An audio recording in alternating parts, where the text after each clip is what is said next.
Guys and girls, it's really hard in this rental market. Properties are hard to secure. So this morning we're going to give you the top 3 tips, the salt and pepper you can put on top of your application to get approved fast. Stay tuned. Oh, what happened? Where's my brand? Whoops, there you go.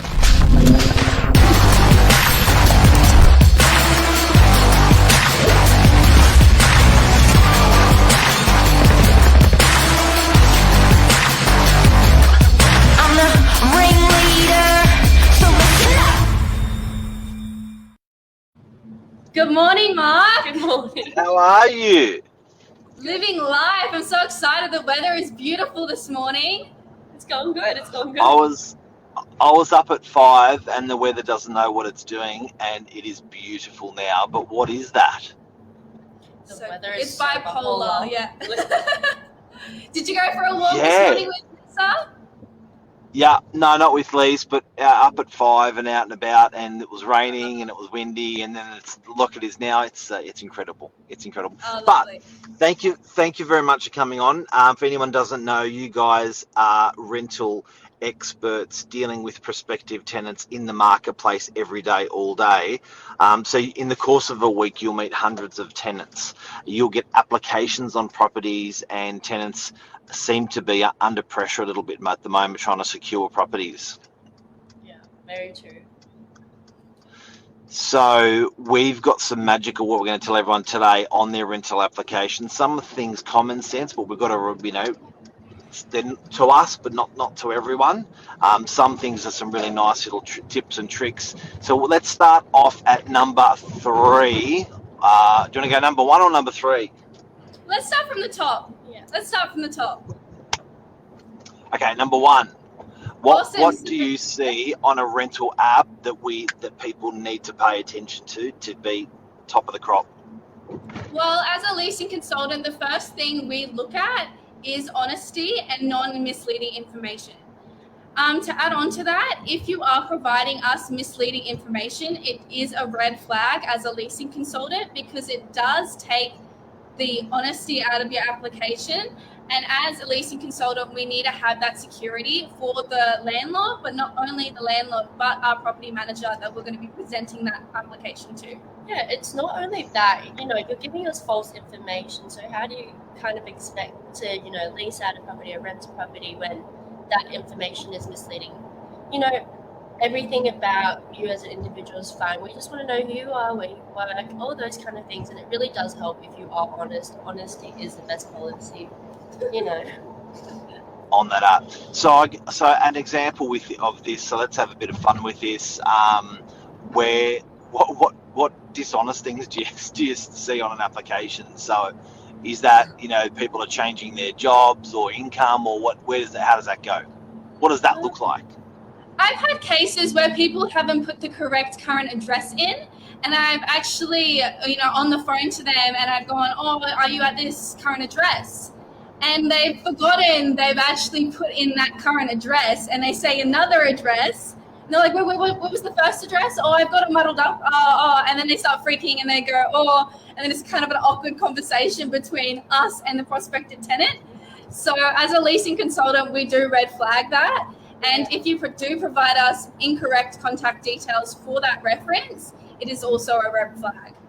If you do want the rental property and you are really interested as a prospective tenant, you should be very passionate in putting as much good information for us as a leasing consultant to process it. Yeah, I've had some people, mislead their job. I've had people tell me that they're out of work that they haven't even applied to yet because they were hopeful. That's literally something I've gotten. Someone told me that they were hopeful.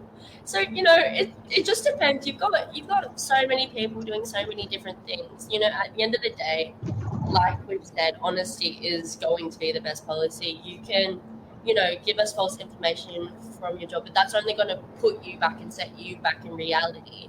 So, yeah, that's all I have to really say about So and just to dig deep on that, people are sort of pushing their application a little bit more to look a bit spunkier for the landlord. They're falling on their sword because we're finding that's not quite true. So do you put on that application, you just put the raw facts, do you? Or how do you actually you know, like if you've been in a share house and you want to, and that doesn't look good, how do you pump it up? I can understand why tenants, you know, push their application a little bit more with information, trying to look better quality. Yeah, well, and when you do apply for a property, there is a section there where you can put a brief description about yourself. If you haven't first applied for a property and this is your first rental property, maybe putting a little bit of a brief description on why you're moving out or why you're leaving your current address. As a leasing consultant, it kind of gives us an idea where you're headed.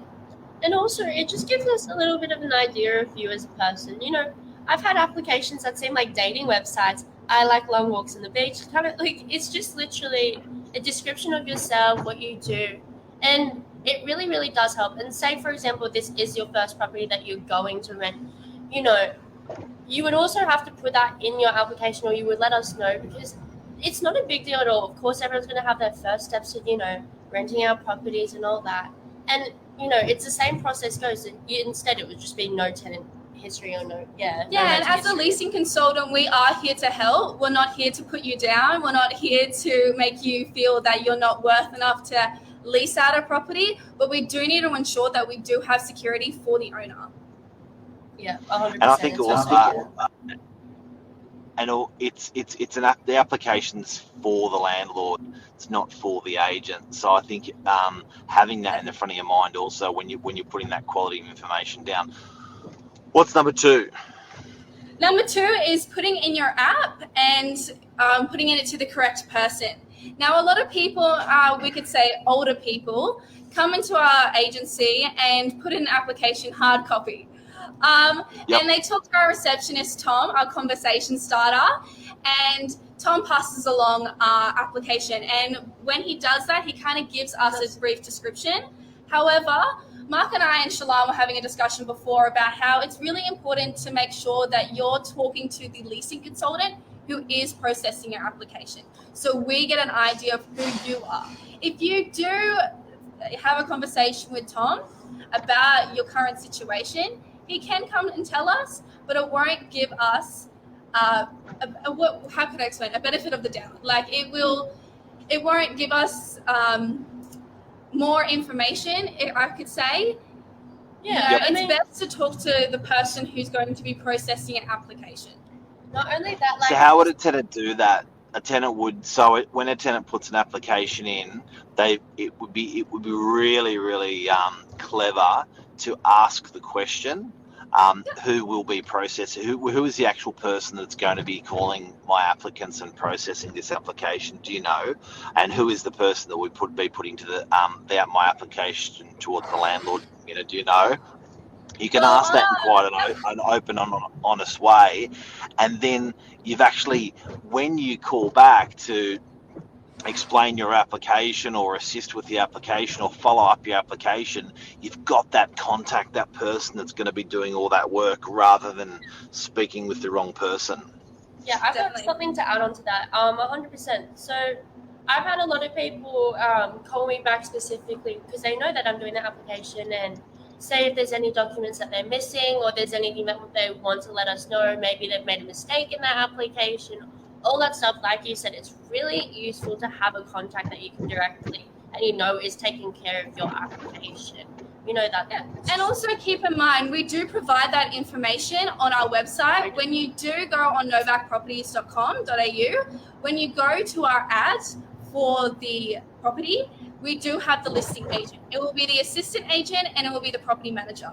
That will give you the idea of who will be processing your application. Also provide us contact details. So we'll have a phone number, our name, and our email. So if you do have any questions when you do apply for the property, call us. Tina Stacey, boss ladies watching us. Income. So Tina's one of our senior managers. She's saying income. Number 3 on getting your application to the top of the crop. Tina's put a nudge in there for income. What do you think? So supporting documents as well. Usually we do need your bank statements and pay slips. Those are really, really important factors in letting us know how much money you make, how much you do have in your savings, what you're spending your money on, and how much, money you're initially getting, to see if you can afford this property, if this property suits you. I also do believe it is one of the biggest things when putting in your application. You can tell us that you work at a store, you can tell us that you're self-employed, but if you have no evidence to back that up, it's no bother. We're going to look at it like it's a lie, essentially. We need proof of income. Yeah. We need bank statements, we need pay slips. If you are currently renting a property, a tenant ledger is always great. Even okay. Why are these guys like, it's pretty obvious just saying, we need that, but why would a tenant not give us the information? Why would they not have that quality of information then support? Is it just because it's like a damn lot of work to do that? Is it because they don't have that income? Or what's the reason that there's not that good quality of information of supporting documents? Yeah, it really just does depend, on each individual. Say, for example, people could be getting their, a different payment month to month or week to week. Some people have 2 to 3 different jobs. Some people are self-employed. Or people have just moved to Australia and they don't have those kind of documentation to back up. We do get a lot of cases where a lot of people have moved to Australia and they're changing, their bank. They're kind of getting all the information from their current address overseas to back up their application in Australia. Which is kind of hard to contact people in a different timeline. And definitely, since a prospective tenant is trying to get all that information together, they can miss things and it can become very stressful for them. Or sometimes people just simply that's just how they fill out the application. They might just not know, what else to do. But overall, like I said, this is also more for the landlord. When we're looking through those bank statements and pay slips, we are trying to see if you can afford this. If you do happen to fall short on rent, do you have anything that you could back yourself up with? So say savings, anything like that, because that really, really does help and it ensures that you can afford the property you're applying for. And that's what we need. We don't want to, have a tenant who's always late or missing money, because then in reality, that's not really great for the landlord either. It should be something mutually, you're able to afford it, landlord's happy, we're happy, we're all happy. Yeah, so as we said, preparing your rental application, top 3 tips. Definitely honesty, no misleading information. Dialogue, putting in your application to the correct leasing consultant. Thirdly, putting supporting documentation is always really important to powering your rental application. So bare bonesing your application because you don't have that supporting documentation it's probably a better idea to put some story or some information behind why your income is offshore, why you don't have, rather than us ringing up saying, hey, where is it? Try to sort of address that up front with your supporting documentation. But it must be like, in the defence of a tenant, it's bloody hard work putting an application in, and it must also be... It's intimidating as well. Yeah, like it must really do your head in to not get the application after doing that work. And I think if you can just put that work in up front of what we took, those top 3 tips we've spoken about today, that's going to really help you out a lot. Because I think, Sienna, you and I spent an hour or 2 trying to fill out a rental application because we wanted to do the process ourselves.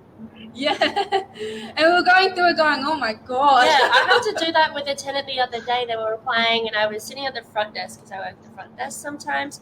And I was filling out the application online and I was like, oh my God. Like, I understand, but you know what? Since there are so many questions, it's so thorough and our website saves that information. So once you do fully, you can apply to multiple properties so you don't get accepted. You can apply to it. That information's saved, which is really, really handy. That's why I really like the website. That's the most handy thing, to be honest. We do use great tools for prospective 100%. tenants to apply for properties. As you said, it does save the information, so it does save the prospective tenant time as well. So if you don't get approved for a property, one of our properties, you can always move on to the next one. Yeah. And then as a leasing consultant, we have a bit of background already. I can't wait for the death of the rental application. I wonder what it's going to be next. Oh God. I spoke to Cleo about it. Anyone doesn't know, Cleo's one of our senior property managers, and we were talking about what the rental application looks like in the future, and it doesn't look like filling out a bunch of paperwork for 1 or 2 hours. That sucks. So I think it's going to be interesting to see for our industry in the next, everything's evolved. Like, if you look at any process of something you've applied for today to how you're applying for it 5 or 10 years later, it's different. But real estate hasn't moved and real estate hasn't changed. Cleo and I were talking about a rental application where it's critical docs only. We approve the tenant subject to a video interview. The video interview goes for 4 minutes. That's actually Wow, quite good. okay. All applicants must be on that one video. We supply the video to the landlord. Oh, that's really cool because then the landlord can, that's cool. Yeah. But on top of that, Do you don't know- they need to provide supporting documentation so you have that evidence? First. A video won't show us that you're going Critical documents first, right. then we okay. approve them Following, subject to the application video. Right. Okay. Yep. And then if you're a landlord, you can actually watch the video of your applicants and go, okay. And the property manager asks those tough questions like bang, bang, bang, bang, bang. Yeah. And I feel like even face to face, really watching someone and how they act, you can really actually more so tell than anything than an Yeah. application. Because when you're looking on on the paperwork, spot. you're like, yeah, this sounds great, but if I'm talking to you and if I'm blasting you with questions and you're answering them like that, then that's pretty good. Well, Yep. it shows So us, keep an eye out. Yeah. Keep I an love eye the out. idea That that we're gonna may be the implement- way. It would be bloody incredible. It'd be faster for prospective tenants, faster for landlords, faster for property managers. Keep an idea of the video application for rental properties coming soon to Novak, and it may be in Australia-wide doing something like that. If it works well, we'll see. Awesome. That's really cool. Ladies, thank you for thank you coming very on. much for your info this morning. Thanks. Thank you for You having guys us. are the best, young and confident and on fire. Well done. Woo! See ya. Hope we help people out there today. See ya. Bye-bye.